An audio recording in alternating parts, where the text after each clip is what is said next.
Hey guys! Welcome back at ito, i-restore natin tong Heatguard ng NMAX.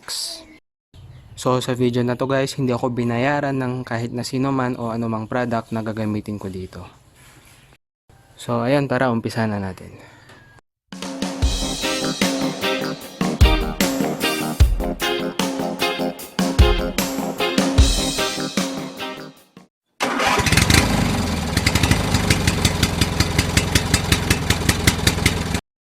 So dito guys, gagamitin natin tong Oscars na Armor Tech pang matte siya.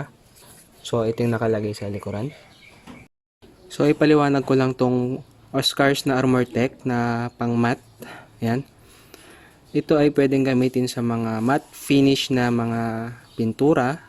Pwede rin sa vinyl plastic, sa leather at saka sa mga rubber. Para sa protection, saka sa damaging na UV rays. Ito rin yung nagre-restore sa mga faded na plastic. So kung makikita nyo dito guys, sobrang faded na netong Heatguard. So dito meron din siyang mga gas-gas. Bale hindi na natin matatanggal yan. Ang goal lang natin sa video na to is ma-restore yung kulay at maibalik sa dati.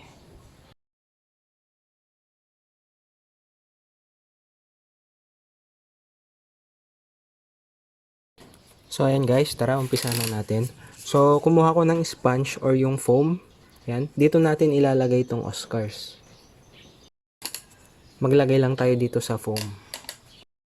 Then siguraduhin din natin na bago tayo mag-apply, dapat tuyo na ito. Kung nag-washing man kayo, dapat tuyo itong applyan natin. So ayan, magpapahid na ako.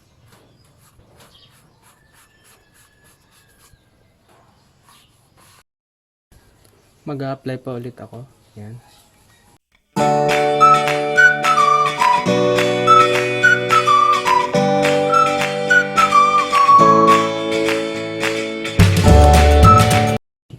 So dito sa unang pahid natin, hayaan ko munang sipsipin or mag-soak yung product dito sa plastic part na ito. Siguro mga 1 minute lang to, hintayin ko lang.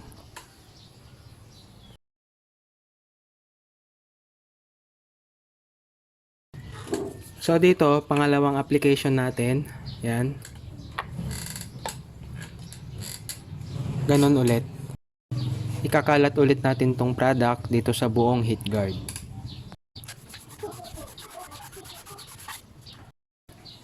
So ulitin ko lang guys, pag ganitong sobrang faded na yung plastic part na i-restore natin, hindi siya makukuha sa isang application lang. So ayan, magpahid lang ulit tayo at uulitin natin yung unang process na ginawa natin kanina. Siguraduhin natin na nai-apply natin yung product sa lahat ng sulok-sulok na itong Heatguard na to.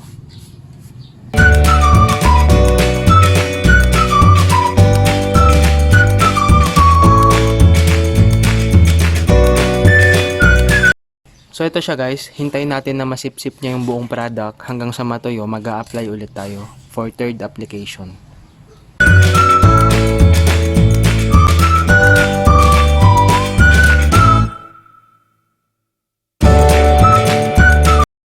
So habang hinihintay nating matuyo ito guys, idamay na natin yung ibang parts gaya nito.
So ayun guys, balik tayo sa Heatguard na to. Kung makikita nyo, natuyo na ulit siya. And ayan, grabe. Basang-basa to kanina nung iniwan natin.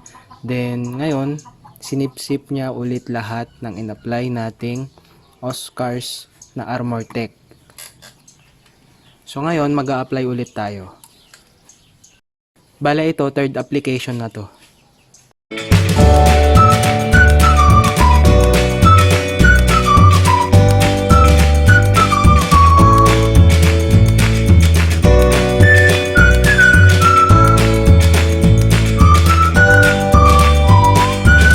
So ayan guys, tapos na yung third application. Hintayin ulit natin.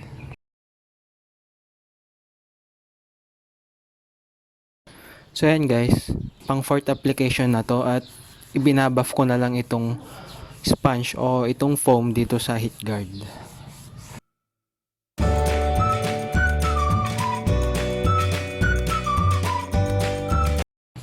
So ito na siya guys, yung outcome niya after natin mag-apply ng ilang application ng Armor Tech, bali 4 na application. Although may mga malalalim siyang gas-gas dito, hindi naman na natin talaga matatanggal yan. So ito na guys, yung overall result niya gamit tong Oscars na Armor Tech pang matte. At ito lang yung quick honest review ko sa product na to is although hindi niya na-restore yung tunay na kulay niya o yung pinakakulay niya talaga na madarken siya, ayan, at least nagawa niyang tanggalin konti yung faded na kulay. So yun lang guys, and kung gusto nyo talagang ma-restore yung ganito, pwede kayong gumamit ng heat gun. Bale meron tong dalawang klase guys, meron tong pang matte, meron din tong pang gloss.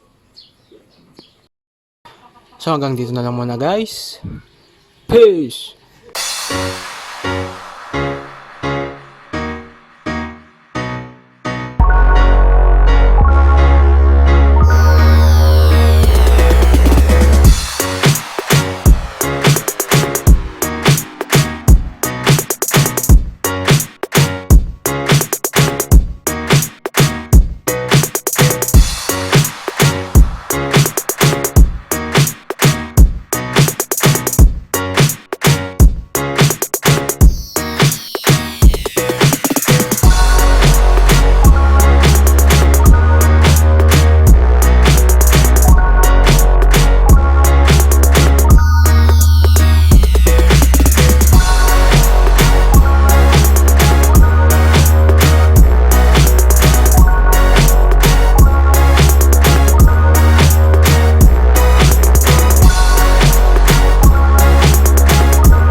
So shoutout muna tayo guys. Gusto ko lang bigyan ng shoutout itong mga kaibigan natin sa YouTube. Ayan.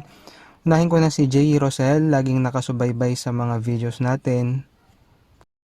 Isunod ko na rin yung nagre-request ng shoutout, si Sir Emmanuel Mateo. Solid subscriber natin yan. Idol, keep safe. Isunod ko na rin si Ulysses Dumalig. Ayan, kaibigan natin yan. Susunod si Chips World. Ayan, may YouTube channel po siya guys. Kung hindi pa kayo nakasubscribe sa channel niya, meron yung link sa description sa baba.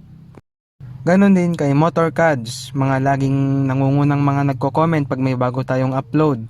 So ayan, may YouTube channel din siya. Link is in the description din dun sa baba. Shoutout also kay Edsel Vidal and also kay Ghost Rider. Ayan, kay Ryle Conde o yung pangalan niya sa YouTube na Bars Yo. Shoutout din kay Brad Diaries. Ayan, may YouTube channel din po siya. Link is in the description. Shoutout din kay Reggie Villafranca. Ayan, mga nakasubaybay lagi at mga kaibigan natin sa YouTube. So ayan guys, pasensya na sa video natin. Hanggang ganito na lang muna tayo. And ayun, uulitin ko sa inyo. Hanggang dito na lang muna. Peace!